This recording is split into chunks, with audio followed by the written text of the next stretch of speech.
Hello বন্ধুরা, রবি 10 minute স্কুলের পক্ষ থেকে তোমাদের সবাইকে স্বাগত। আশা করি তোমরা সবাই অনেক ভালো আছো। আমি আনিকা মাহজাবিন। আজকে আমরা সরল সহ সমীকরণ এই 6 নম্বর অধ্যায় নিয়ে আলোচনা করব। তাহলে চলো শুরু করি। প্রথমে আমরা দেখি যে সমীকরণ বলতে আসলে কি বোঝায়। এর আগে ছোট ক্লাসে আমরা দাঁড়িপাল্লা দিয়ে সমীকরণ বুঝেছিলাম। তো এইবার আমরা যেটা বুঝবো একটা রেস্টুরেন্ট দিয়ে। তো মনে করো মাঝরাতে পড়তে পড়তে তোমার অনেক ক্ষুধা লাগলো, ঠিক আছে? তো তুমি তোমার কিছু বন্ধুদের ডাকলে, ডেকে বললে যে চলো আমরা এই রেস্টুরেন্টে গিয়ে কিছু ফাস্ট ফুড খেয়ে আসি। এখন মনে করো যে তোমরা মোট খাওয়া দাওয়া করলে 450 টাকার, ঠিক আছে? এবং তোমরা এক একজন যে খাবারের প্যাকেজ নিলে সেখানে একটি বার্গার, ফ্রেঞ্চ ফ্রাই এবং কোক ছিল। তো এই এক একটি প্যাকেজ ছিল 50 টাকা, ঠিক আছে? এখন এই তথ্য থেকে কি তুমি বলতে পারো যে তোমরা কয়জন বন্ধু মিলে ওই রেস্টুরেন্টে গিয়েছিলে? তুমি যদি এভাবে চিন্তা করো যে একজনের খাবারের প্যাকেজ হচ্ছে 50 বা 50 টাকা, তাহলে আমার এক্স জন, ধরি আমরা এক্স জন বন্ধু মিলে গিয়েছিলাম, তাহলে এক্স জনের খাবার কত হবে? 50 ইন্টু এক্স। এই 50 ইন্টু এক্সই কিন্তু আমার মোট খরচের সমান, অর্থাৎ 50x সমান 450।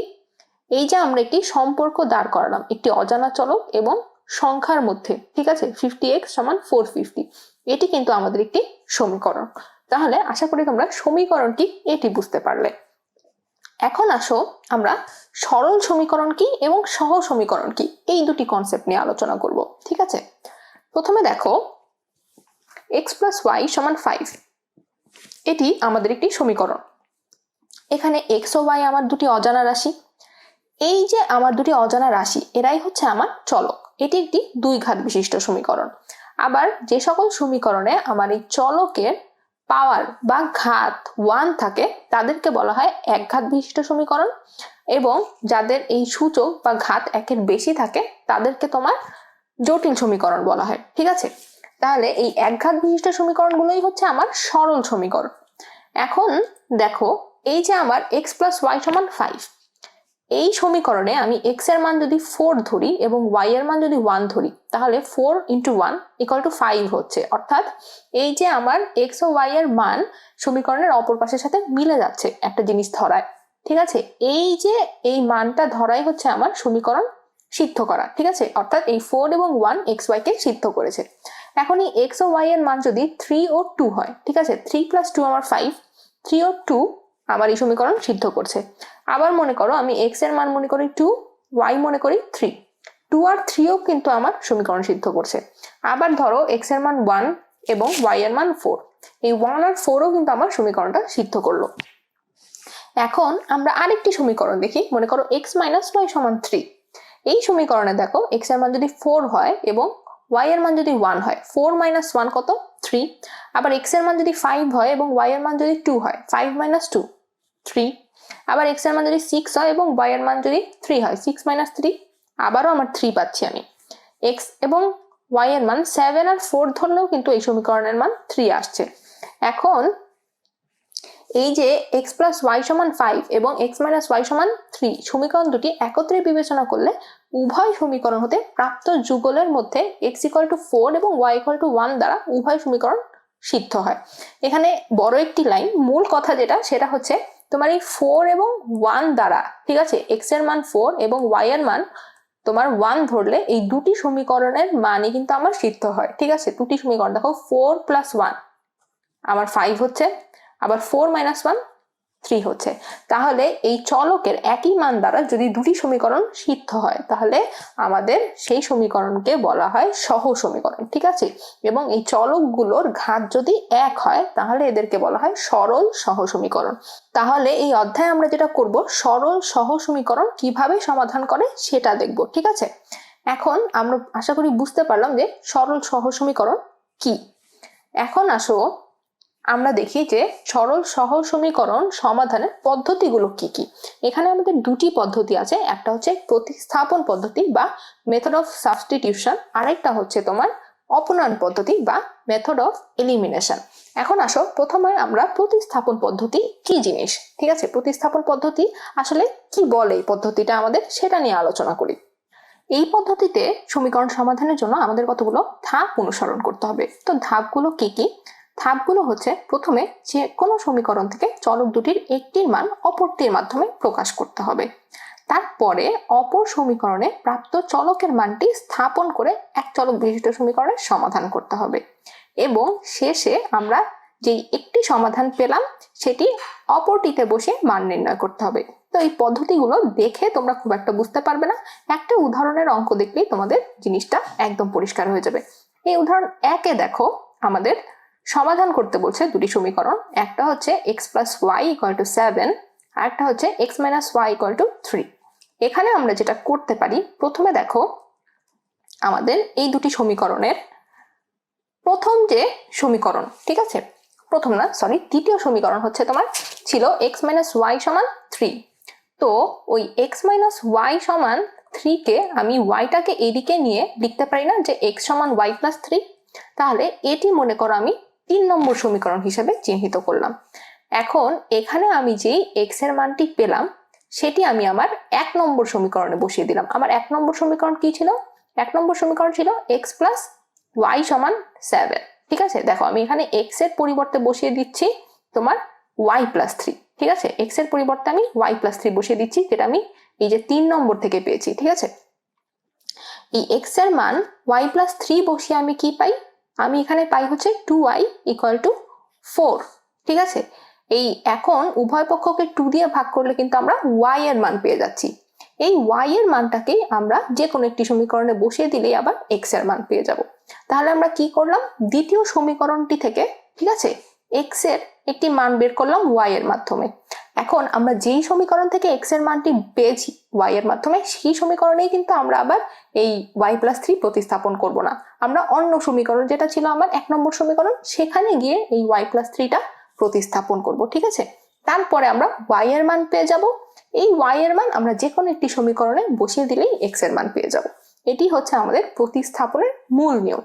এরপরে আসো আমরা এই যে x y এর মান পেলাম 5 আর 2, এটি দিয়ে একটু শুদ্ধি পরীক্ষা করব। সেটা হচ্ছে এই 5 এবং 2 বসালে আমাদের সমীকরণের বাম পক্ষ ডান পক্ষের সমান হয় কিনা। ঠিক আছে, আমাদের একটি সমীকরণ কি ছিল, x + y = 7। এখন দেখো x যদি 5 হয় এবং y যদি 2 হয়, তাহলে 5 + 2 কত? 7, ডান পক্ষের সাথে মিলে গেল। আবার দেখো আরেকটি সমীকরণ ছিল x - y = 3।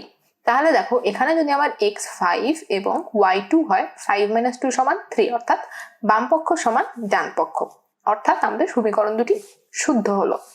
এখন দেখো আমরা 2 নম্বর উদাহরণ দেখি। এখানে আমাদের সমীকরণগুলো হচ্ছে x + 2y = 9 এবং 2x - y = 3। এখানে প্রথমে আমাদের যেটা করতে হবে সেটা হচ্ছে এই সমীকরণ 2 থেকে আমরা পাই তোমার y = 2x - 3। এটা আমরা কিভাবে পেলাম? দেখো আমাদের সমীকরণ 2 এ কি আছে? সমীকরণ 2 এ আছে 2x - y = 3, তাই না? এখন দেখো এই y টাকে যদি আমি এদিকে নিয়ে আসি এবং 3 কে এদিকে নিয়ে আসি, তাহলে কি লেখা যায়? 2x - 3 = y। এটাকে যদি আমি উল্টে লিখি তাহলে লিখতে পারি কি, y = 2x - 3। ঠিক আছে, অর্থাৎ এই x এর মাধ্যমে আমরা y এর একটি সম্পর্ক পেলাম। এখন দেখো এই y এর মানটা আমরা আরেকটি যে সমীকরণ আছে সেখানে বসিয়ে দিব। আমরা আরেকটা কাজও করতে পারতাম, এই 1 নম্বর থেকে x এর একটি মান বের করতাম, অর্থাৎ x সমান বের করতাম 9 - 2y, সেটা এই 2 নম্বরে বসিয়ে দিলেও পারতাম।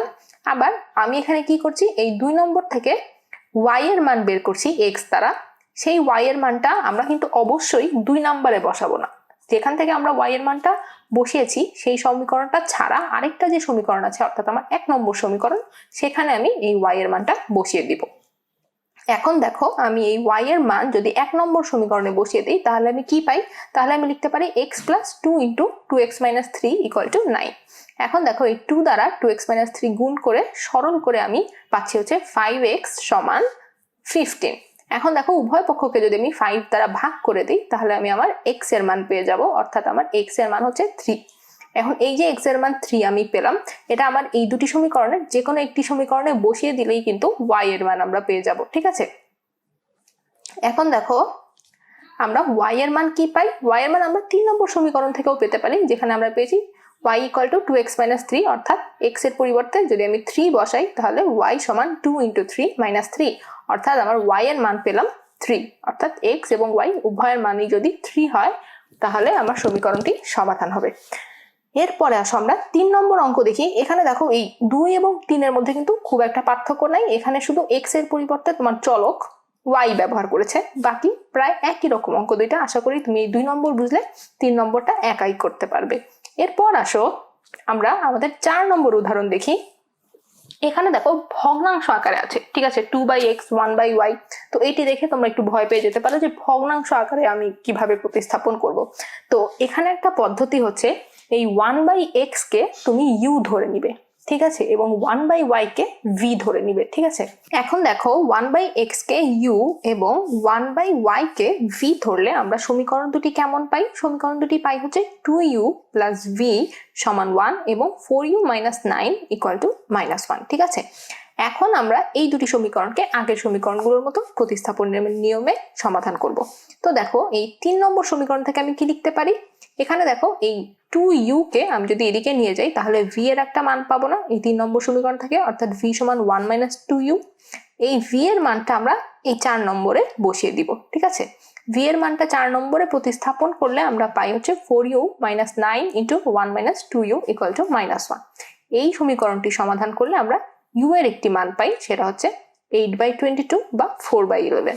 এখন এই যে আমরা u এর মান পেলাম, u আমরা কি ধরেছিলাম বলতো? 1/x। তো u এর যে মানটা পেলাম এটাকে যদি আমরা উল্টে দেই, ঠিক আছে, তাহলেই কিন্তু আমরা x এর মান পেয়ে যাব। আবার দেখো এই u এর মান যে কোনো একটি সমীকরণ 3 বা 4 এ বসিয়ে দিলে আমরা v এর মানটাও পেয়ে যাব। v এর মান পেয়ে গেলে সেখান থেকে আমরা v সমান কি ধরেছিলাম? 1/y। তাহলে এই v এর যে মান পেলাম আমরা 3/11, এটাকে উল্টে দিলে আমরা আবার y এর মান পেয়ে যাব। তাহলে আমাদের x আর y এর সমাধান হয়ে গেল, সেটা হচ্ছে 11/4 এবং 11/3। এরপরে আসো আমরা আমাদের অপনয়ন পদ্ধতি সম্পর্কে আলোচনা করি। আমাদের অপনয়ন পদ্ধতিতে আমাদের কি কি ধাপ অনুসরণ করতে হবে, ঠিক আছে। প্রথমে হচ্ছে প্রদত্ত উভয় সমীকরণকে এমন দুটি সংখ্যা বা রাশি দ্বারা পৃথকভাবে গুণ করতে হবে যেন যে কোনো একটি চলকের সহগের সাংখ্যিক মান সমান হয়, ঠিক আছে। এরপর কি করতে হবে? একটি চলকের সহগ একই চিহ্ন বিশিষ্ট হলে সমীকরণ পরস্পর বিয়োগ করতে হবে এবং অন্যথায় যোগ করতে হবে। অর্থাৎ একটি রাশি বা সংখ্যা দ্বারা পৃথকভাবে গুণ করে তুমি যে একই রাশি আকারে আনলে দুটি সমীকরণের মধ্যে, ধরো তোমার আছে হচ্ছে 2x minus y এবং আছে হচ্ছে 3x plus 5y, ঠিক আছে। এখন দেখো তুমি এই সমীকরণটিকে 5 দ্বারা গুণ করে এখানে 5y নিয়ে আসলে, তোমার এটাকে যদি তুমি 5 দিয়ে গুণ করো তাহলে এখানে তোমার আসবে 10x minus 5y। এখন দেখো দুটি সমীকরণের মধ্যেই কিন্তু আমার 5y আছে, ঠিক আছে। এখন এই যে আমি একই রাশি করলাম একটি নির্দিষ্ট সংখ্যা দ্বারা গুণ করে, এই একই রাশি যদি একই চিহ্ন বিশিষ্ট হয়, অর্থাৎ এটাও যদি +5y হতো, সেই ক্ষেত্রে আমরা সমীকরণ দ্বয় বিয়োগ করতাম এবং বিপরীত চিহ্নযুক্ত হলে আমরা সমীকরণ দুটি যোগ করব, ঠিক আছে। এটি আমাদেরকে এখানে বলছে। আসলে অঙ্ক না দেখলে তোমরা এই পদ্ধতি পড়ে জিনিসটা ক্লিয়ার হওয়ার কোনো সুযোগই নেই। এরপরে বলছে যে সরল সমীকরণের সমাধানের নিয়মে আমরা চলকের মান নির্ণয় করব, অর্থাৎ তোমার এই দুটি বিয়োগ করলে, ঠিক আছে, ধরো এটিও আমার যোগ আকারে আছে, তখন তো আমরা বিয়োগ করব, বিয়োগ করলে আমার এই দুটি একই রাশি চলে যাবে, তখন কিন্তু আমরা x এর মান পেয়ে যাব। x এর মান পেয়ে গেলে আমরা সেখান থেকে y এর মান বের করতে পারবো। তো এখানে আমরা চলো একটি অঙ্ক দেখি, তাহলে জিনিসটা তোমরা ভালো করে বুঝতে পারবে। উদাহরণ 5-এ আমাদের আছে 5x minus 4y সমান 6 এবং x plus 2y সমান 4। এখানে দেখো আমাদের সমীকরণে টার্গেট থাকবে হচ্ছে তোমার x অথবা y এর রাশিকে সেম করা, ঠিক আছে। এখন দেখো আমি যদি x এর রাশিকে সেম করতে চাই তাহলে এই 2 নম্বরকে আমি 5 দ্বারা গুণ দিব, তাহলে কি পাবো বলো তো? একটা 5x পাবো। 5x দুটি সমীকরণেই থাকবে। আবার আমি যদি y এর একই রাশি করতে চাই, ঠিক আছে, y এর একই রাশি করতে চাইলে আমরা এই 2 নম্বর সমীকরণকে 2 দ্বারা গুণ করব। তো আমি এখানে y এর একই রাশি করেছি, অর্থাৎ 2 নম্বর সমীকরণকে 2 দ্বারা গুণ করেছি। কেন বলো তো? তাহলে আমার সমীকরণ দুটি বিয়োগ করতে হবে না, সমীকরণ দুটি যোগ করলেই আমার এই 4y চলে যাবে, আমরা 5x সমান একটি সংখ্যা পাবো, সেখান থেকে x এর মান বের করে নিয়ে আসতে পারবো সহজেই। যদি আমরা এই 5x কে একই করতে চাইতাম, অর্থাৎ দ্বিতীয় সমীকরণকে 5 দিয়ে গুণ দিতাম, তাহলে আমাদের সমীকরণ দ্বয় বিয়োগ করতে হতো, ঠিক আছে। এখন দেখো এই 1 নং সমীকরণকে 1 দ্বারা এবং 2 নং সমীকরণকে আমরা 2 দ্বারা গুণ করে পাই হচ্ছে 5x minus 4y সমান 6 এবং দ্বিতীয়টা থেকে পাই হচ্ছে 2x plus 2 into 2 অর্থাৎ 4y ইকুয়াল টু 4 ইন্টু 2 অর্থাৎ 8। এখন দেখো আমরা এই সমীকরণ দুটি যোগ করে দিব, ঠিক আছে? সমীকরণ দুটি যোগ করে দিলে আমার 4y চলে যাবে এবং বাম দিকে কি ছিল আমার? বাম দিকে ছিল হচ্ছে তোমার 5x এবং 2x। 5x এবং 2x যোগ করে হবে আমার 7x এবং এই 6 আর 8 যোগ করে আমি কত পাই বলো তো? 6 + 8 14, অর্থাৎ 7x সমান আমি পাবো হচ্ছে 14। এখান থেকে আমি আমার x এর মান পেয়ে যাব 2। x এর মান যে কোনো একটি সমীকরণে বসিয়ে দিলেই আমরা y এর মান পেয়ে যাব, যেটি হচ্ছে 1। এভাবে আমরা আমাদের সমীকরণ সমাধান করে ফেলবো। এরপর আসো আমরা 8 নম্বর উদাহরণ দেখি। 8 নম্বরে দেখো আবার ভগ্নাংশ আছে, ঠিক আছে? প্রতিস্থাপনের ক্ষেত্রে যেমন ভগ্নাংশের জন্য আমরা 1/x কে u এবং 1/y কে v ধরেছিলাম, এখানে আমরা তেমন কিছু করব না। এখানে দেখো এই 1 নম্বর সমীকরণে আছে আমার 3/y, তাই না? এবং 2 নম্বরে আছে 6/y। তো 1 নম্বরকে যদি আমি 2 দ্বারা গুণ করে দেই তাহলে কিন্তু আমি এই y যুক্ত যে রাশিটা সেটা একই করে ফেলতে পারি। দেখো এখানে আমি 1 নংকে 2 দ্বারা গুণ করে এই 2 নং এর সাথে যোগ করে কি পাই? 1 নংকে যদি আমি 2 দ্বারা গুণ করি তাহলে এখানে পাবো হচ্ছে 2x/5 প্লাস 6/y সমান 3 ইন্টু 2 অর্থাৎ 6। এবং এই দ্বিতীয় সমীকরণকে তো আমি 1 দিয়ে গুণ করছি, তাহলে এটা একই থাকবে, অর্থাৎ x/2 - 6/y = 2। এখন দেখো এই দুটি সমীকরণ যদি আমি যোগ করি তাহলে কি পাই? এই যোগ করলে 6/y এবং -6/y চলে যাবে, তাহলে বাম দিকে থাকবে আমার 2x/5 প্লাস x/2 এবং ডান দিকে থাকবে 6 + 2 অর্থাৎ 8। এখন দেখো এই 2x/5 প্লাস x/2 করে আমি অর্থাৎ ভগ্নাংশের যোগটা করলে আমি পাবো হচ্ছে তোমার x সমান 80/9। এই x এর মান আবার আমি যে কোনো একটি সমীকরণে বসিয়ে দিলেই কিন্তু y এর মান পেয়ে যাচ্ছি, ঠিক আছে? এখানে আমি y এর মান কত পেলাম? 27/11। এটি হবে হচ্ছে আমার নির্ণেয় সমাধান। তাহলে উদাহরণের অঙ্কগুলো আমাদের আজকে এখানেই শেষ। এর পরের দিন আমরা অনুশীলনী কিছু অঙ্ক দেখব। তাহলে আমি আশা করি এই অঙ্কগুলো তোমরা একটু বাসায় প্র্যাকটিস করবে এবং নিয়মগুলো দেখবে। তাহলে ভালো থাকো, ধন্যবাদ।